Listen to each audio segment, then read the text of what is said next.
بسم اللہ الرحمن الرحیم نحمده ونصلی ونسلم علی رسوله الکریم اما بعد فاعوذ باللہ من الشیطان الرجیم بسم اللہ الرحمن الرحیم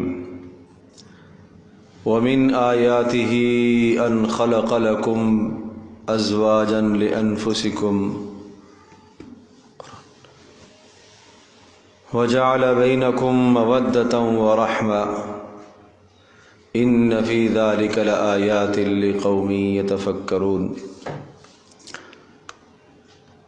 وقال رسول الله صلى الله تبارك وتعالى عليه وسلم تنكح المرأة لأربع لمالها ولحسبها ولجمالها ولدینها فاظفر بذات الدین تربت یداک او کما قال علیہ الصلاۃ والسلام رواہ البخاری وقال رسول اللہ صلی اللہ تبارک وتعالی علیہ وسلم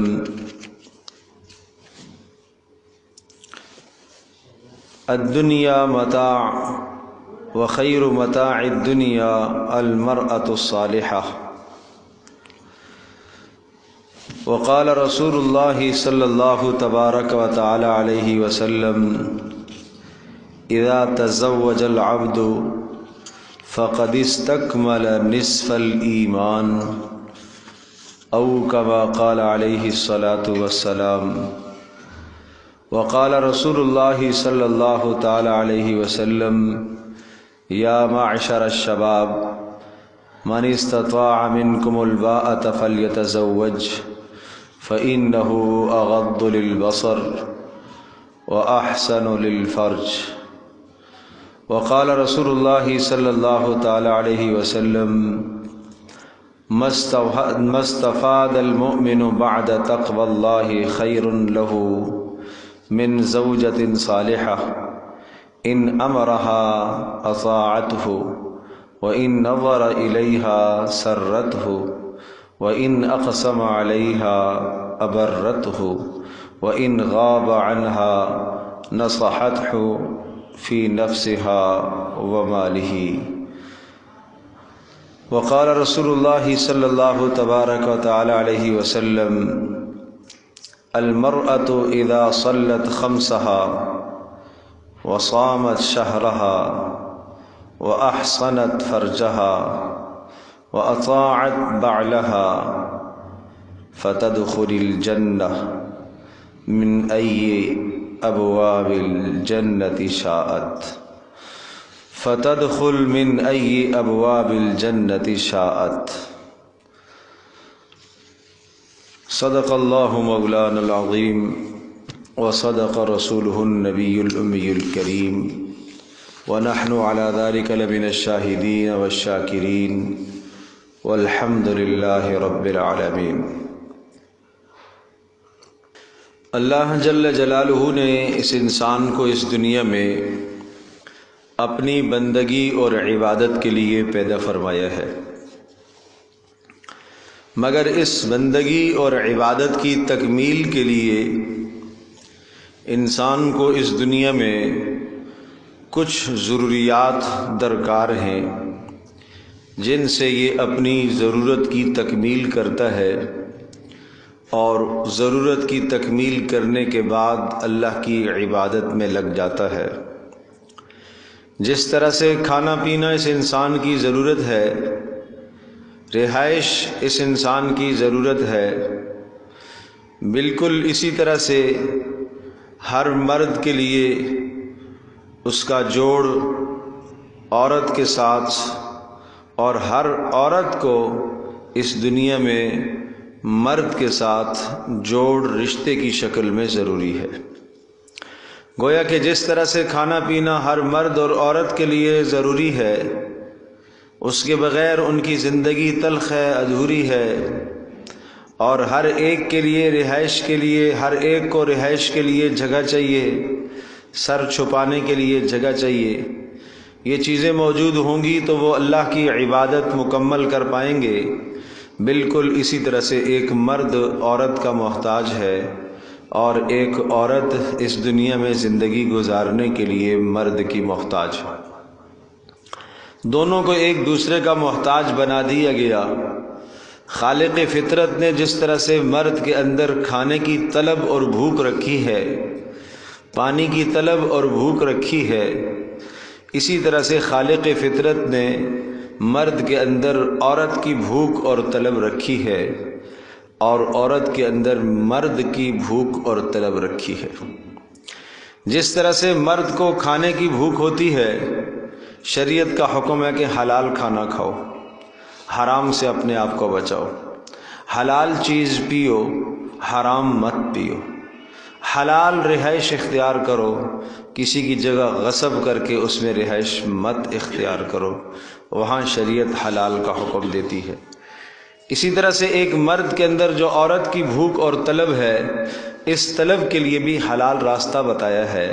اس حلال راستے کو چھوڑ کر اگر حرام کے راستے سے اس ضرورت کو پورا کرتا ہے، جس طرح سے حرام کھانا، جس طرح سے حرام پینا اس کی زندگی کو تباہ کر دیتا ہے، اسی طرح سے یہ ضرورت بھی حرام کے راستے سے پوری کرے گا تو اس کی زندگی تباہ ہو جائے گی۔ چاہے وہ مرد حرام کے راستے سے اپنی ضرورت کو پورا کرے، چاہے عورت حرام کے راستے سے اپنی ضرورت کو پورا کرے، دونوں کی زندگی تباہ ہے، دنیا بھی تباہ ہے، عاقبت اور آخرت بھی تباہ ہے۔ اللہ جل جلالہ نے یہاں حلال راستہ نکاح کا سمجھایا ہے اور نکاح کے ذریعے یہ ایک دوسرے کے لیے حلال ہو جاتے ہیں۔ قرآن کریم میں جہاں سورۃ الروم میں اللہ جل جلالہ نے میاں بیوی کے تعلق کو ذکر فرمایا، غور کرنے کی بات ہے، وہاں اس تعلق کو اللہ پاک نے اپنی نعمت گنوایا ہے اور اپنی نعمت شمار کیا اور اپنی قدرت کی عظیم الشان نشانی بتایا۔ وَمِنْ آیَاتِهِ أَنْ خَلَقَ لَكُم مِّنْ أَنفُسِكُم، اللہ کی قدرت کی نشانیوں میں سے ایک نشانی ہے، یا اللہ کے انعامات میں سے ایک انعام ہے، اللہ پاک کی نعمتوں میں سے ایک نعمت ہے، ان خلق لکم من انفسکم، تمہارے نفع کے لیے، تمہارے فائدے کے لیے اللہ نے تمہارے ہی نفسوں سے تمہارے لیے جوڑے پیدا کیے، یعنی جنس بنائے۔ ایک مرد ہے اور مرد کا تعلق عورت کے ساتھ ہے، دونوں کو جوڑا بنایا، لِتَسْكُنُوا إِلَيْهَا، تاکہ تمہیں اس عورت سے سکون حاصل ہو، وَجَعَلَ بَيْنَكُمْ مَوَدَّةً وَرَحْمَةً، اور تمہارے درمیان میں اس اللہ نے مودت کو ڈال دیا، محبت کو ڈال دیا، حد درجے کی محبت میاں بیوی کے درمیان میں قائم کروا دی، ورحمہ حد درجے کی شفقت اور پیار، گویا کہ بیوی کے دل میں شوہر کا پیار، شوہر کے دل میں بیوی کا پیار۔ ان فی ذلک لآیات لقوم یتفکرون، فرمایا اس میں ایک نہیں کئی نشانیاں ہیں، کتنی نشانیاں ہیں، لقوم، ان لوگوں کے لیے، یتفکرون، جو اللہ کی نشانیوں میں غور و فکر کرتے ہیں، ان کے لیے کئی نشانیاں ہیں کہ ایک مرد اجنبی گھر کا ہے اور عورت دوسرے گھر کی ہے، دونوں نے الگ الگ گھروں کے اندر تربیت پائی ہے، اس لڑکی کے ماں باپ الگ ہیں، اس لڑکے کے ماں باپ الگ ہیں، دونوں نے بالکل علیحدہ تربیت پائی ہے اور علیحدہ جگہ انہوں نے پرورش پائی ہے، اور علیحدہ جگہ تربیت اور پرورش پانے کے باوجود بھی جب نکاح کے ذریعے سے دونوں کو جوڑ دیا گیا تو اب دونوں کے مزاج کیسے مل گئے؟ اللہ کی قدرت کی نشانی ہے، اللہ نے بیچ میں اپنی محبت کو ڈالا ہے، اس لیے اب یہ شوہر اپنی بیوی سے محبت کرنے لگا اور یہ بیوی اپنے شوہر سے محبت کرنے لگی۔ اگر اللہ بیچ میں محبت کو نہ ڈالے تو یہ دو اجنبی آپس میں نہیں جڑ سکتے۔ ایک گھر کے اندر رہنے والے بھائیوں کا، سگے بھائیوں کا مزاج نہیں ملتا، سگی بہنوں کا مزاج نہیں ملتا، اولاد کا ماں باپ کے ساتھ، ماں باپ کا اولاد کے ساتھ مزاج نہیں ملتا۔ آخر کیا وجہ ہے کہ شوہر کا بیوی کے ساتھ، بیوی کا شوہر کے ساتھ مزاج کس طرح سے مل جاتا ہے؟ یہ اللہ کی قدرت کی ایک بہت بڑی نشانی ہے۔ اس لیے فرمایا اس میں نشانیاں ہیں، ایک نہیں کئی نشانیاں ہیں، لقوم یتفکرون، جو غور و فکر کرنے والے ہیں ان کے لیے نشانیاں ہیں۔ کیا نکاح کرنے والے کسی مرد نے کبھی اس آیت کو سوچا؟ کیا کسی عورت نے اس آیت کو سوچا اور اللہ تبارک و تعالیٰ کی نعمت کا شکریہ ادا کیا؟ زندگی کیسے بنے گی؟ تو اس دیواجی زندگی کا آغاز ہوتا ہے رشتے کے انتخاب سے۔ آج میں جس موضوع پر بات کروں گا وہ ہے رشتوں کا انتخاب۔ آگے رشتوں کو کیسے چلانا ہے یہ زندگی رہی تو اگلی نشستوں میں بات کروں گا، مگر رشتوں کا انتخاب جس میں آج ہمارا پورا کا پورا معاشرہ غلط فہمی میں مبتلا ہے، ہمارا پورا کا پورا معاشرہ آج بگاڑ میں مبتلا ہے، انتخاب رشتہ کے سلسلے میں بگاڑ میں مبتلا ہے۔ اچھے خاصے دیندار لوگ انہیں انتخاب رشتہ کے متعلق رسول اللہ صلی اللہ علیہ وسلم کی تعلیمات کی آگاہی نہیں ہے۔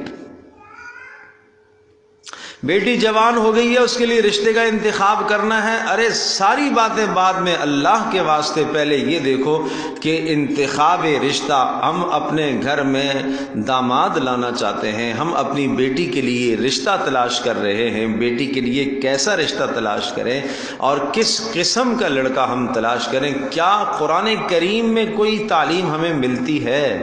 کیا رسول اللہ صلی اللہ علیہ وسلم کی سیرت طیبہ میں، آپ کی حیات میں، آپ کے اعمال سے یا آپ کے اقوال سے کوئی ہمیں تعلیم ملتی ہے؟ ہم ہزاروں لوگوں کی ہسٹری پڑھ لیں اور ہزاروں لوگوں کی باتوں کو ہم دیکھ لیں، لیکن ہمارے لیے مسلمان ہونے کی حیثیت سے سب سے پہلے قرآن و سنت ہے۔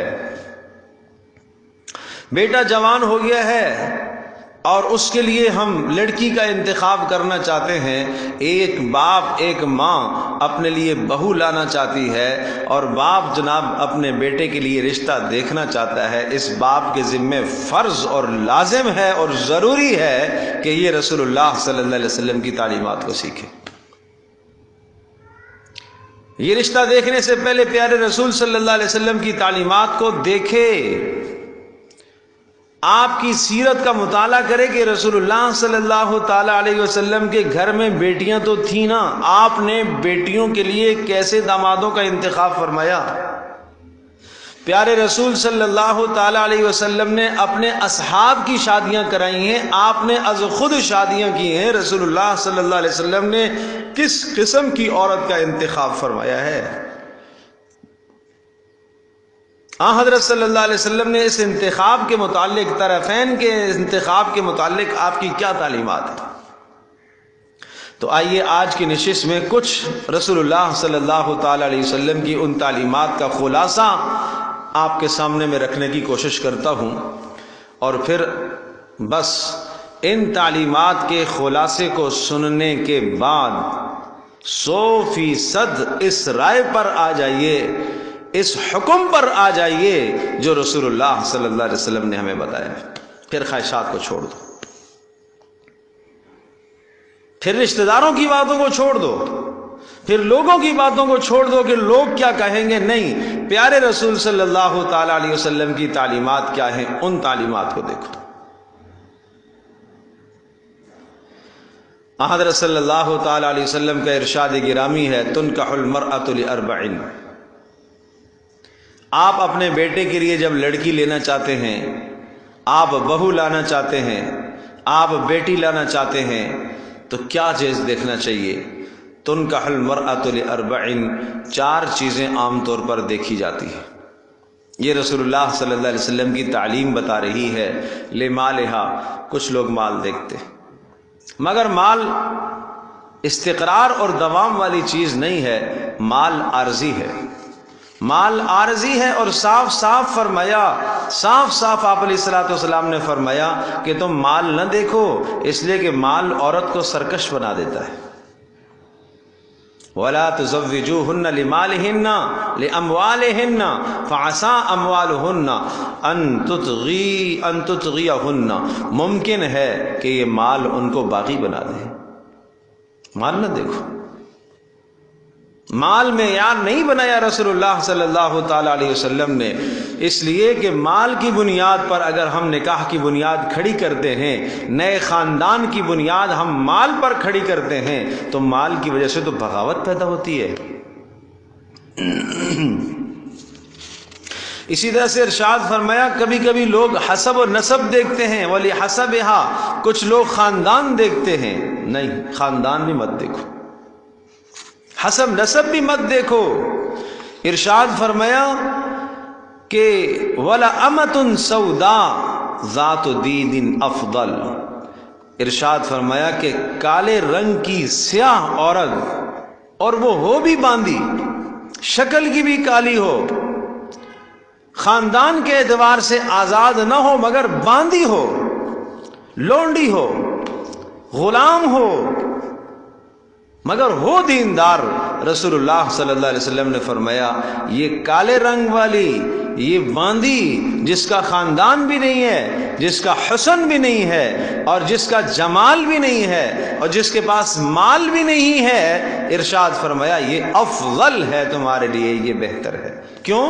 دیندار ہے، ذات و دین ہے، دیندار ہے، یہ تمہارے لیے زیادہ بہتر ہے۔ ذات و دین ہے، یہ دین والی ہے، یہ تمہارے لیے افضل ہے، یہ مالدار سے بھی بہتر ہے، یہ حسن و جمال والی سے بھی بہتر ہے، یہ حسب نسب والی سے بھی بہتر ہے۔ یہ کون کہہ رہا ہے؟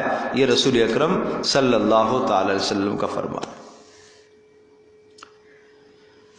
ارشاد فرمایا فاظفر بذات الدین، آپ دیندار کو اختیار کرو، دیندار لڑکی لے کر آؤ، دیندار لڑکی کا انتخاب کرو۔ آج جس ماحول میں ہم گزارا کر رہے ہیں، یہاں تو دینداری شادی کے لیے، رشتے کے لیے رکاوٹ بن جاتی ہے۔ اللہ کی قسم کھا کے کہہ رہا، رسول اللہ صلی اللہ علیہ وسلم کے ارشادات کے مطابق خوش نصیب انسان ہے وہ جس کو دیندار بیوی مل جائے، خوش نصیب انسان ہے۔ اس سے بڑی خوش نصیبی اس کی دنیا میں کوئی نہیں ہے۔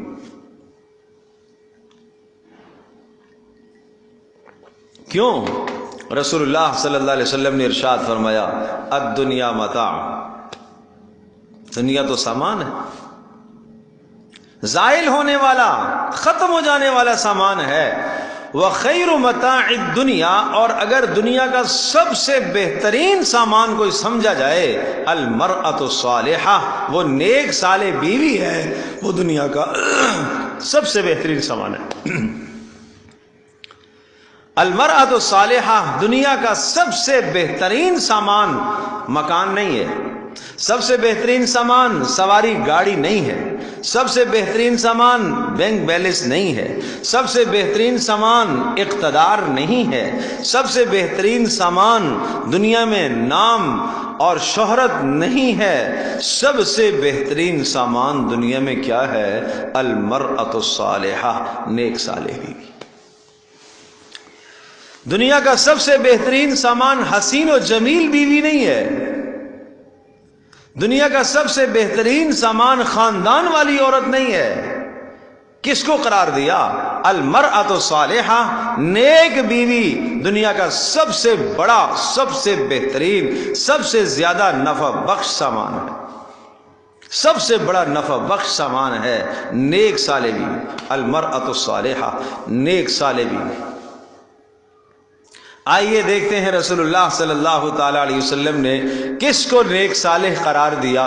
کیا وہ نیک صالح ہمارے معاشرے کے اندر موجود ہیں؟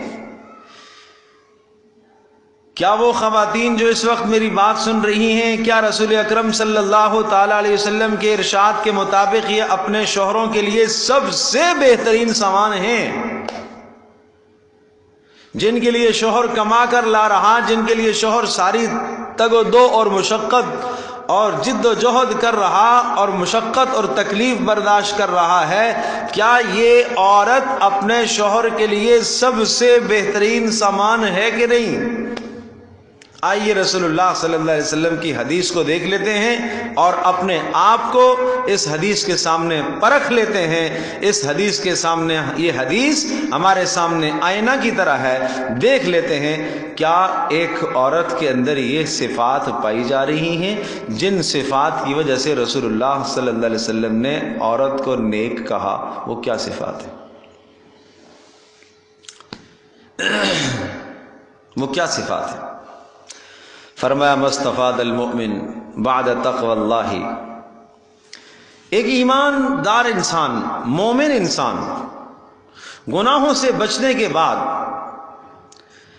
ایک ایماندار انسان گناہ سے بچنے کے بعد دو خوبیوں سے حاصل ہو گئی، ایمان، یہ سب سے بڑی خوبی ہے، دوسرا تقوی۔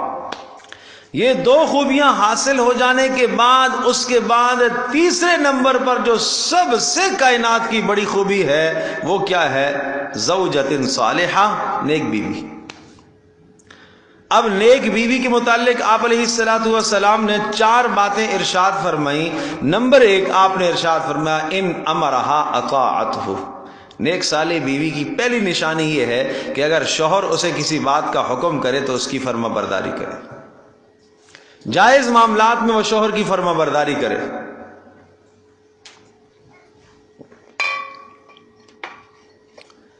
دوسری نشانی آپ نے ارشاد فرمایا وَإِن نَظَرَ إِلَيْهَا سَرَّتْهُ،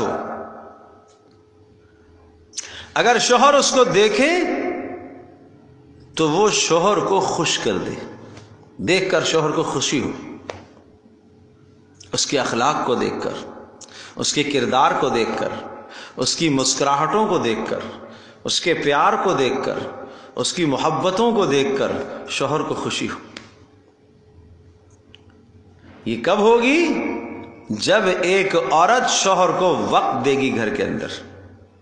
شوہر گھر میں داخل ہوا اور یہ اپنے جس کام میں مشغول تھی اسی کام میں مشغول ہے، اور وہاں سے ایک لمحے کے لیے اس کام سے یا موبائل سے ایک لمحے کے لیے توجہ ہٹانے کی متحمل نہیں ہے، تو یہ اپنے شوہر کو کس طرح سے خوش کرے گی؟ اس گھر میں بگاڑ نہیں آئے گا تو کیا آئے گا؟ پھر اس گھر میں تباہی نہیں آئے گی تو اور کیا ہوگا؟ فرمایا وَإِن نَظَرَ إِلَيْهَا سَرَّتْهُ، اگر شوہر اس کو دیکھے تو شوہر کو وہ خوش کر ڈالے۔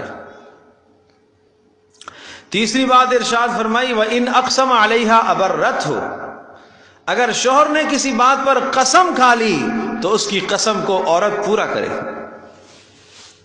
کیسے؟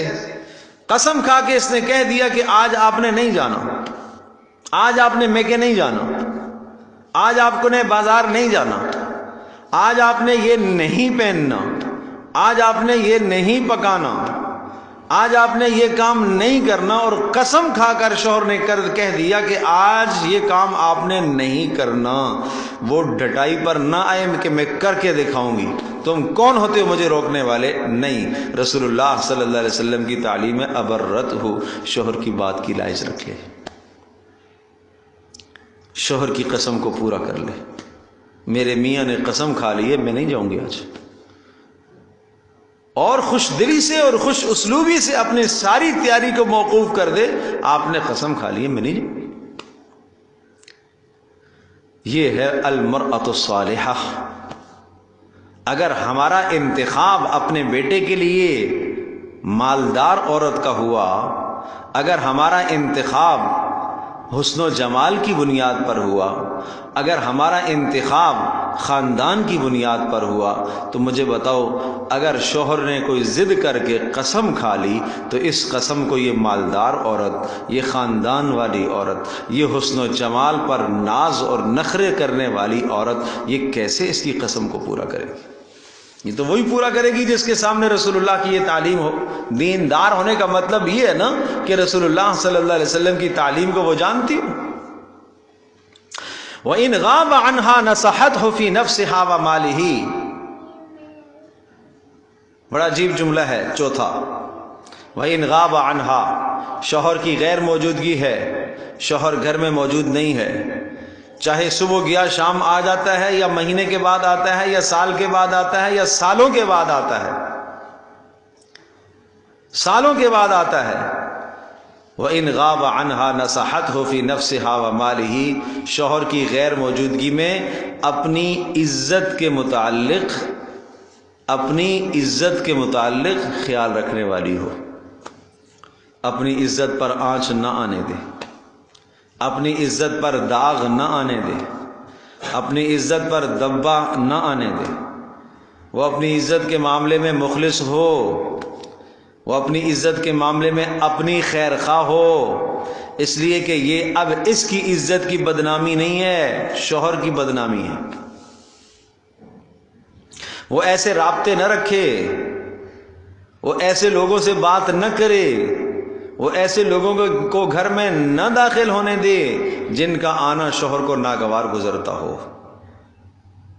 یہ ہے نصاحت ہو فی نفسہا، اپنی ذات کے بارے میں مخلص ہو، ومالہ، اور شوہر کے مال کے بارے میں بھی مخلص ہو، حد درجے کی محتاط ہو، احتیاط سے مال خرچ کرتی ہو۔ یہ نہیں کہ ایک بھاری رقم جیب میں ڈالی اور کہاں جی بازار، لینی صرف 4 چیزیں ہیں اور وہ 4 چیزیں سمجھ لو 5,000 میں آ جاتی ہیں، لیکن 20,000 کی رقم لے کر 30,000 کی رقم لے کر وہ بازار میں نکلتی ہے، اور بھی دیکھ لوں گی۔ گھر میں بیٹھے ہوئے جو سامان کی فہرست تیار ہوئی ہے وہ ضرورت ہے، بازار میں چیزیں دیکھ کر جو چیزیں یاد آئی ہیں وہ ضرورت نہیں ہے، وہ خواہش ہے، وہ خواہش ہے۔ ان خواہشات پر شوہر کا مال کیوں تباہ کرے گی؟ المرأة مسئولة فی بیت زوجها، المرأة مسئولة راعیة، فرمایا عورت اپنے شوہر کے گھر میں نگہبان ہے، اس سے پوچھا جائے گا کہ تو نے مال کیسے خرچ کیا تھا، کما کر لا کر تیرے ہاتھ میں دیا گیا تھا، تو نے کیسے خرچ کیا تھا مال۔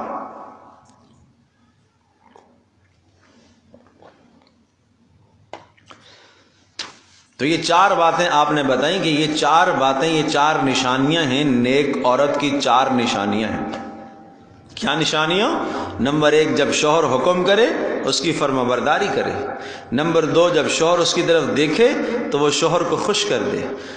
اور نمبر 3، جب وہ قسم کھا لے شوہر تو اس کی قسم کو یہ پورا کرے، یعنی قسم کھا کے کہے کہ آج آپ نے وہاں نہیں جانا، نہ جائے۔ اور نمبر 4، وَإِنْ غَابَ عَنْهَا نَصَحَتْهُ فِي نَفْسِهَا وَمَالِهِ، اور اگر شوہر موجود نہ ہو تو اپنی عزت کے بارے میں اور شوہر کے مال کے بارے میں محتاط زندگی گزارے۔ ابن ماجہ کی روایت ہے، یہ 4 صفات رسول اللہ صلی اللہ علیہ وسلم نے بتائی ہیں، کس کی؟ المرأۃ الصالحہ، نیک عورت کی۔ اب ایک اور حدیث آپ کے سامنے ذکر کرتا ہوں، رسول اللہ صلی اللہ تعالی علیہ وسلم کا ارشاد گرامی ہے۔ آپ علیہ الصلوۃ والسلام نے ارشاد فرمایا، المرأۃ اذا صلت خمسها وصامت شہرها واحصنت فرجها واطاعت بعلها۔ اس حدیث میں بھی آپ نے نیک عورت کی 4 صفات گنوائیں، اور نہ صرف 4 صفات گنوائیں، ساتھ ساتھ یہ بھی فرمایا کہ جنت کے سارے دروازے اس کے لیے کھلے ہوئے ہوں گے، جس سے چاہے داخل ہو جائے۔ جنت کے سارے دروازے اس کے لیے کھلے ہوئے ہوں گے۔ نمبر 1، المرأۃ اذا صلت خمسها، جب 5 نمازیں پڑھتی ہو۔ تو نمازیں کون پڑھے گی؟ دیندار نا۔ رشتہ تو بڑا اچھا دیکھا ہے، لڑکی بڑی اچھی ہے، نماز پڑھ نہ، نماز تو کبھی کبھی پڑھ لیتی ہے۔ تو یہ کیا دیکھا آپ نے؟ چلتا پھرتا ایک حیوان دیکھ کر آپ آئے ہیں، یہ رشتہ تو نہیں۔ نماز پڑھتی ہے؟ نہیں جی نماز تو نہیں پڑھتی۔ پھر سلیقہ مند لگتی ہے، خوبصورت لگتی ہے، لڑکے کے میچ کی لگتی ہے۔ رسول اللہ صلی اللہ علیہ وسلم نے جس کو معیار قرار دیا وہ معیار اس میں نہیں پایا جا رہا ہے، تو آپ کیسے اس کو اپنے گھر میں منتخب کر کے لائیں گے؟ وصامت شہرها، نمبر 2، رمضان کے روزے رکھتی ہو۔ نماز کیا سکھاتی ہے؟ نماز اطاعت گزاری سکھاتی ہے، جھک جانا سکھاتی ہے۔ نماز جتنا نماز میں جی لگانے والی خاتون ہوگی، جتنی نماز میں محنت کرنے والی عورت ہوگی، اتنی فرمانبردار ہوگی انشاءاللہ۔ چونکہ نماز جھکاؤ سکھاتی ہے. اور وہ صامت شہرہ، رمضان کے روزے رکھتی ہو. روزہ کیا سکھاتا ہے؟ خواہشات پر قابو کرنا. یہ روزے کا وظیفہ ہے، یہ روزے کا فائدہ ہے، خواہشات پر قابو کرنا. اگر عورت کو خواہشات پر قابو کرنا آ گیا تو مرد کی کم آمدنی پر گزر بسر ہو جائے گی، کیونکہ خواہشات قابو میں. اور خواہشات قابو ہوں گی کس سے؟ روزے سے. اور روزہ کب رکھے گی؟ جب دیندار ہوگی. تو بے دین ہوگی تو روزہ اڑا دے گی، دیندار ہوگی تو اس کو اپنی پاکی ناپاکی کا پتہ ہوگا. تفصیل سے آپ نے پاکی ناپاکی کے مسائل سیکھیں. اور میں تو عرض کیا کرتا ہوں کہ یہ اتنا مشکل چیپٹر ہے جو گزشتہ 2 نشستوں سے ہو رہا تھا. وہ اتنا مشکل سبق ہے، اتنا مشکل سبق ہے کہ طویل زمانہ ہو گیا مسائل پڑھتے پڑھتے پڑھاتے پڑھاتے.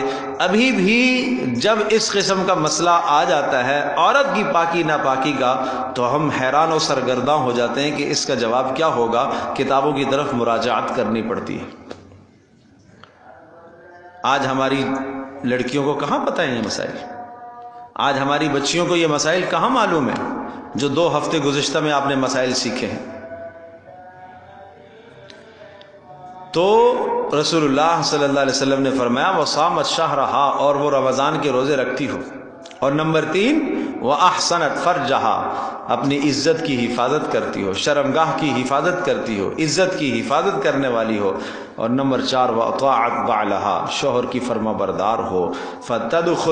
فَتَدْخُلْ مِنْ أَيِّ أَبْوَابِ الْجَنَّةِ شَاءَتْ، تو جنت کے جس دروازے سے چاہے داخل ہو جائے. 4 صفات پر جنت کے سارے دروازے اس کے لیے کھول دیے گئے. تو ایسی عورت کا انتخاب کیا جائے، ایسی لڑکی کا انتخاب کیا جائے جس لڑکی کے اندر یہ صفات پائی جا رہی ہوں، جس میں یہ خوبیاں پائی جا رہی ہوں. سب سے بڑی خوبی دینداری ہے، سب سے بڑی خوبی دینداری ہے، دینداری ہے، دینداری ہے، دینداری ہے. بھائی اس صفت کو دیکھو، اس صفت کو اپنے معاشرے میں تلاش کرو، یہ صفت اپنی بچیوں میں پیدا کرو، یہ صفت اپنی بیٹیوں میں پیدا کرو، تاکہ بیٹیوں کی زندگی دوسروں کے گھروں کے اندر بھی عزت کے ساتھ گزرے، بیٹیوں کی زندگی بھی پیاری اور اچھی گزرے. یہ انتخاب رسول اللہ صلی اللہ علیہ وسلم نے بتایا ہے. اس انتخاب پر آپ علیہ الصلوۃ والسلام نے ازواج مطہرات سے نکاح کیے ہیں. آئیے قرآن کریم میں دیکھتے ہیں قرآن کریم میں کیا صفات ہیں عورت کی. مسلمات، اسلام، اس کا بولنا بھی اسلام کے مطابق، اس کا لباس 100% اسلام کے مطابق، اس کا دیکھنا بھی اسلام کے مطابق، اس کا چلنا پھرنا بھی اسلام کے مطابق، اس کا شوہر کے ساتھ گفتگو کرنا، ساس سسر کے ساتھ گفتگو کرنا، گھر کے اندر گفتگو کرنا بھی اسلام کے مطابق. مومنات، اللہ کی ذات عالی پر مکمل اعتماد و بھروسہ ہو، ایمان ہو اندر. قانتات، فرما بردار ہو.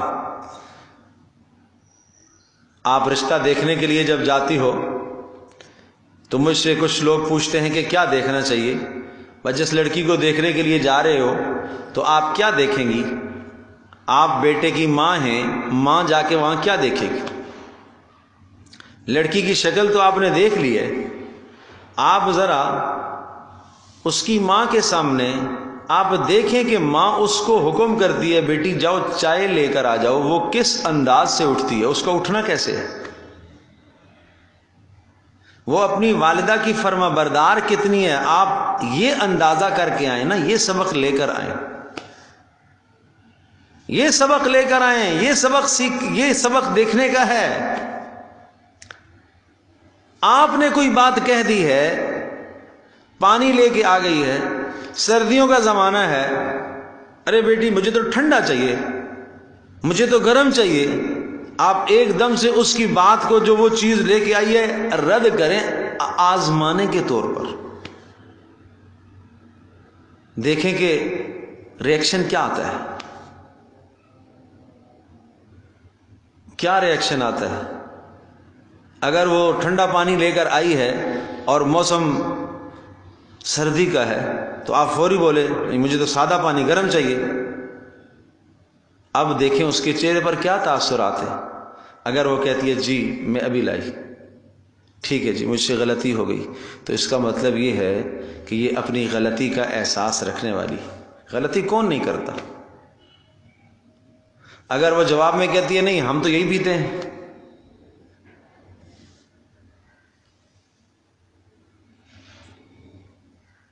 آپ نے تو جواب سن لیا مگر اس جواب سے آپ نے نکالا کیا ہے؟ اس جواب سے آپ نے سبق کیا نکالا ہے؟ کہ یہ آپ کے بیٹے کی فرمانبردار ہوگی؟ قانتات، فرمانبرداری دیکھو نا، شکلیں دیکھنے جاتی ہیں، قد دیکھنے چاہتی ہیں، میری بہنیں میری بیٹیاں بھائی کے لیے رشتہ دیکھنے جا رہی ہیں، کیا دیکھا تم نے؟ نہیں وہ بھائی کے میچ کی نہیں ہے، وہ بھائی کی طرح کی تعلیم نہیں ہے اس کی، شاباش، بھائی سے ایک ڈگری تھوڑی ہے۔ اخلاق نہیں دیکھے، دین نہیں دیکھا، دینداری نہیں دیکھی، گفتگو کا انداز نہیں دیکھا، بیچ میں نماز کا وقت آیا نماز کے متعلق کوئی چیز نہیں دیکھی، کوئی سوال نہیں پوچھا، کوئی نماز اس نے پڑھی آپ نے نہیں دیکھا کہ نماز اس نے کیسے پڑھی، وضو کیا تو کیسے وضو کیا، اس لیے کہ خود ہمارے نزدیک دینداری کوئی اہمیت رکھتی ہی نہیں ہے۔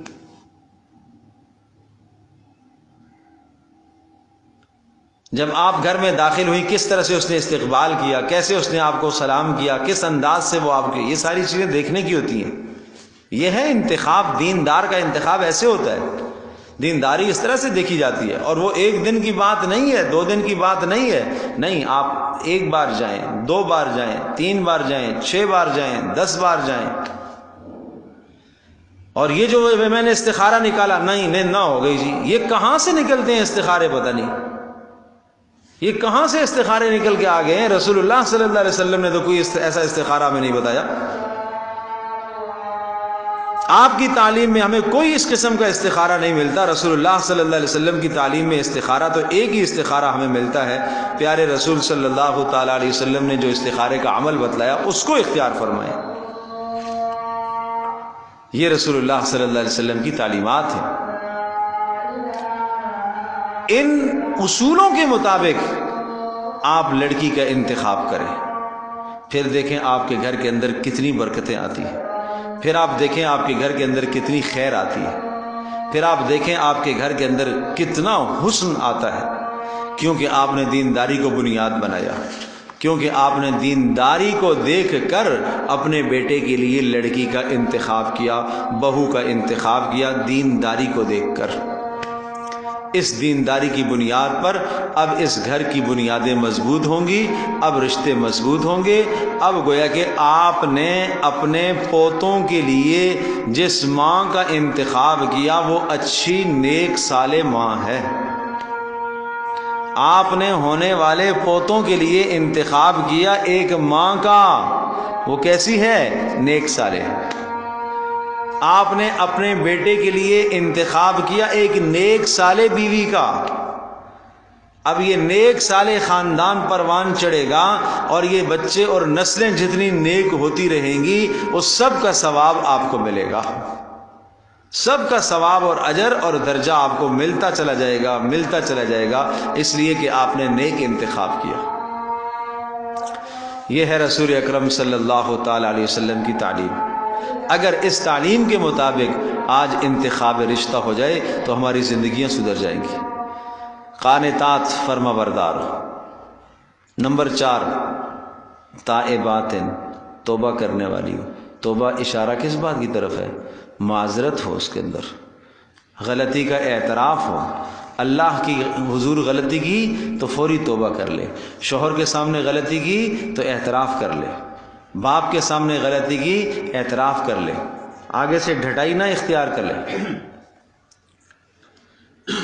سائحات، گناہوں پر، خواہشات پر قابو پانے والی، یہ پھر وہی بات آئی ہے کہ روزہ اس کی زندگی میں، عورت کی زندگی میں روزے کی عبادت جتنی کثرت سے ہوگی اتنا زیادہ وہ خواہشات پر قابو پائے گی۔ کیا کبھی یہ بھی سوال کیا ہے بیٹی نماز پڑھتی ہو؟ نمازوں کا اہتمام ہوتا ہے گھر میں، بیٹی روزوں کا بھی اہتمام ہوتا ہے، یہ بھی سوالات پوچھنے، بیٹی کیا پڑھا ہے، تعلیم تو پوچھی ہے آپ نے، کہاں سے انٹر کیا ہے یہ بھی پوچھا ہے، کہاں سے گریجویٹ ہوئی ہے یہ بھی پوچھا ہے، یہ سب چیزیں، یہ سب سوالات آپ نے کیے ہیں۔ کیا نماز کا بھی آپ نے سوال کیا؟ کیا آپ نے دین کا بھی کوئی سوال کیا ہے؟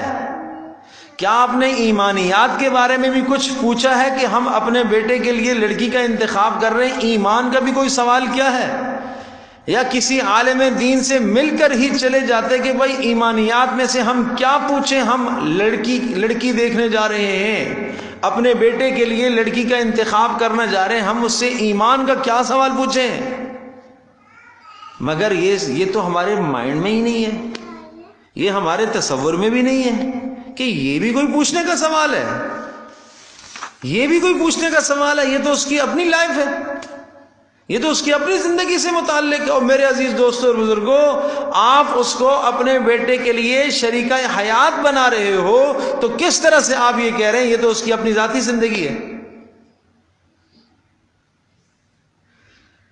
یہ بچوں کی ماں کیسے بنے گی یہ جب اس کے اندر خود دینداری نہیں ہے؟ تو یہ کس طرح سے بچوں کی تربیت کرے گی؟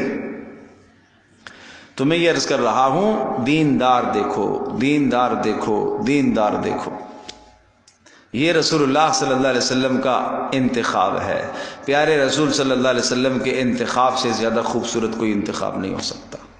تلاش کرو، ایسا انتخاب تلاش کرو، وہ اعمال کرو، اللہ سے مانگو، صلاۃ الحاجت پڑھو، مائیں صلاۃ الحاجت پڑھیں، باپ پڑھیں، لڑکا خود پڑھے صلاۃ الحاجت، اور یہ دعا ربی انی لما انزلت الی من خیر فقیر، اس دعا کا اہتمام کریں حصول رشتہ کے لیے، نیک رشتہ کے لیے۔ یہ حضرت موسیٰ علیہ الصلوۃ والسلام کی دعا ہے۔ اس دعا کی برکت سے اللہ پاک نے موسیٰ علیہ الصلوۃ والسلام کی شادی کا بھی انتظام فرمایا اور موسیٰ علیہ الصلوۃ والسلام کے لیے رہائش کا بھی انتظام فرمایا۔ یہ دو بڑے انتظام ہیں اس دعا کے اندر، ربی انی لما انزلت الی من خیر فقیر۔ ہر نماز کے بعد اول آخر 3 بار درود شریف پڑھیں اور بیچ میں 21 مرتبہ اس دعا کو ربی انی لما انزلت الی من خیر فقیر پڑھنے کا معمول کریں۔ اعمال پر آئیں، اعمال کی طرف لگائیں، پھر دیکھو اللہ تبارک و تعالیٰ کس طرح سے نوازتا ہے۔ صلاۃ الحاجت پڑھ کے دعا کریں۔ زندگی کا فیصلہ اپنے بیٹے کے لیے آپ کرنا چاہ رہے ہیں، پوری زندگی کا فیصلہ کرنا چاہ رہے ہیں، اس زندگی کے فیصلے میں آپ اتنا حساس معاملہ ہے مگر اس معاملے کو اتنا غیر حساس بنا دیا گیا ہے۔ جو چیزیں پوچھنے اور دیکھنے کی ہیں وہ نہیں پوچھی اور دیکھی، اور جو نہ پوچھنے اور نہ دیکھنے کی تھی ان کی وجہ سے رشتے کو آپ نے چھوڑ دیا، رشتے کو آپ نے نظر انداز کر دیا۔ یہ بھی نعمت کی ناقدری، اگر دیندار رشتہ آپ کے پاس آیا ہے اور آپ نے اس رشتے کو ٹھکرا دیا ہے، یہ اللہ کی نعمت کی ناقدری کی آپ نے۔ پھر کہتے ہیں اب رشتے نہیں آتے جی، کیسے آئیں گے رشتے؟ تو آج کی نشست میں یہ باتیں میں نے عرض کی ہیں کہ لڑکی کا انتخاب کیسے ہو، اگلے نشست میں زندہ رہے انشاءاللہ تو ہم یہ باتیں عرض کریں گے کہ لڑکے کا انتخاب کیسا ہونا چاہیے۔ آج تو لڑکی کا انتخاب کیسا، تو یہ رسول اللہ صلی اللہ علیہ وسلم نے اپنے ارشاد میں 4 باتیں ذکر فرمائی، وہ اور قرآن کریم کی سورۃ التحریم میں عورت کی 6 صفات ہیں، وہ 6 صفات اور یہ 4 صفات، ان 10 صفات کی حامل عورت جو ہو اور ان 10 صفات کے اس کے اندر پائی جانے والی ہوں، یہ 10 صفات تلاش کر کے اپنے بیٹے کے لیے نیک لڑکی کا انتخاب کریں، زندگی بہترین گزرے گی۔ اللہ تبارک و تعالی ہم سب کے لیے عمل کرنا آسان فرمائے۔ وآخر دعوانا الحمدللہ رب العالمین۔